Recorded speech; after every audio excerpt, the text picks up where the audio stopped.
લક્ષ્ય ન્યૂઝ, એક નજર, એક લક્ષ્ય. ધારી તાલુકામાં ગ્રામ પંચાયતની ચૂંટણીમાં 10થી વધારે બની સમરસ. જ્યાં રાજકારણ નહીં પરંતુ વિકાસ માંગતા ગામો છે, ત્યાં બિનહરીફ હોદ્દેદારો ચૂંટાઈ આવ્યા છે. આજરોજ નામાંકન ઉમેદવારી ખેંચવાનો અંતિમ દિવસ હોવાથી એમાં પણ માલસીકાના ગામના આગેવાન ભૂપતભાઈ ભાયાભાઈ વાળા પ્રેરિત પેનલ બિનહરીફ થતા ગામ લોકો દ્વારા મીઠાઈ વહેંચી ખુશી વ્યક્ત કરી હતી. માલસીકા ગામના મહિલા સરપંચ દયાબેન બાબુભાઈ પરમારને બિનહરીફ કરવાનારા ભૂપતભાઈ વાળાના માર્ગદર્શન હેઠળ સમરસ થતા તાલુકાના આગેવાનો તેમજ SS પરમાર સાહેબ, અનુભાઈ લલિયા, અનુસૂચિત સમાજના આગેવાનો સહિત માલસીકા ગામના નાગરિકોએ અભિનંદન પાઠવ્યા હતા. વનરાજભાઈ ડામોર, ધારી. Okay sir. ધારી તાલુકાના માલસીકા ગામમાં અનુસૂચિત જાતિની અનામત સરપંચની અનામત બેઠક હતી. આ ગામ એ જિલ્લા પંચાયતના પૂર્વ ઉપપ્રમુખ ભૂપતભાઈ વાળાનું ગામ છે અને ભૂપતભાઈ વાળાની સરાહની કામગીરીને ધ્યાનમાં રાખીને આ ગામની અંદર સરપંચના જે ફોર્મ ભરાયા હતા, પરંતુ અમને અનુસૂચિત જાતિ સમાજના સૌ આગેવાનોને ધ્યાનમાં આવેલું ત્યારે અમે સૌ હિંમતભાઈ ખેતરિયા, મનસુખભાઈ દાફડા, લાલજીભાઈ દાફડા, ઈસબગઢવાળા સહિતના બધા મિત્રો મળી અને નક્કી કર્યું કે ભાઈ અનુસૂચિત જાતિ વિસ્તારની જો બેઠક હોય તો એ સમરસ અથવા બિનહરીફ થવી જોઈએ. એના અનુસંધાને ભૂપતભાઈ વાળાના માર્ગદર્શન મુજબ અમે સૌએ ચિંતન મનન કરી અને આજરોજ દયાબેન બાબુભાઈ પરમાર એના સમર્થનમાં સરપંચ તરીકે અન્ય ઉમેદવાર છે એ પણ એને ટેકો આપે છે અને બેન આજે બિનહરીફ સરપંચ તરીકે જાહેર થાય છે. એવી જ રીતના એક વોર્ડની અંદર પણ એક સભ્ય અનામત બેઠકમાં હતા ત્યારે સામે એમના ટેકેદાર જે હતા રીનાબેન મુકેશભાઈ પરમાર, એણે પણ એનું ફોર્મ વિડ્રો કરી લીધું છે.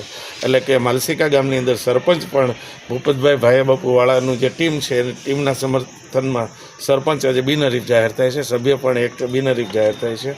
અને આ સાથોસાથ ધારી તાલુકામાં એક દ્રષ્ટાંતરૂપ ઉદાહરણ કહી શકાય કે લગભગ 10 જેટલી ગ્રામ પંચાયતો સમરસ થઈ છે. ધન્યવાદ.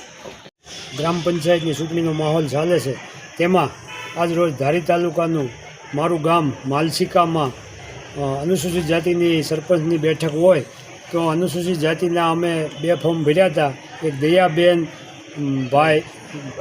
દયાબેન બાબુભાઈ પરમાર અને લાલજીભાઈ જીવરાજભાઈ દાફડા. એ 2 ફોર્મ અમે જ ભર્યા હતા મારી પેનલમાંથી.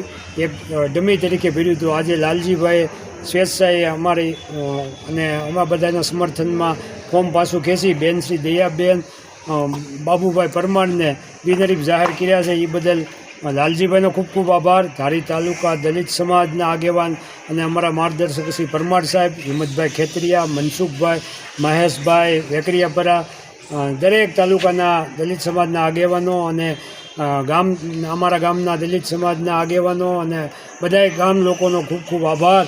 મારી જે કદર કરી અને 25 વર્ષથી ગામ અમારી સાથે રહે છે અને અમારા પરિવારને જંગી બહુમતીથી છૂટાવે એ બદલ અમે માલસીકા ગામના કાયમી ઋણી છીએ અને હજી કાયમી ઋણી રહું. બેન દયાબેન શ્રી નરેન્દ્ર મોદીની એક નેમ છે કે 50% મહિલાને પ્રોત્સાહન આપવું.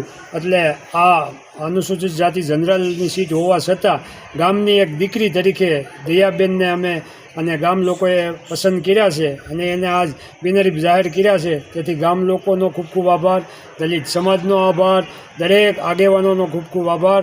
અને અમે કાયમી બધાને સાથે રાખી અને કામ કરશું અને એક ટીમ તરીકે કામ કરશું એની અમે ખાતરી આપી. ધન્યવાદ.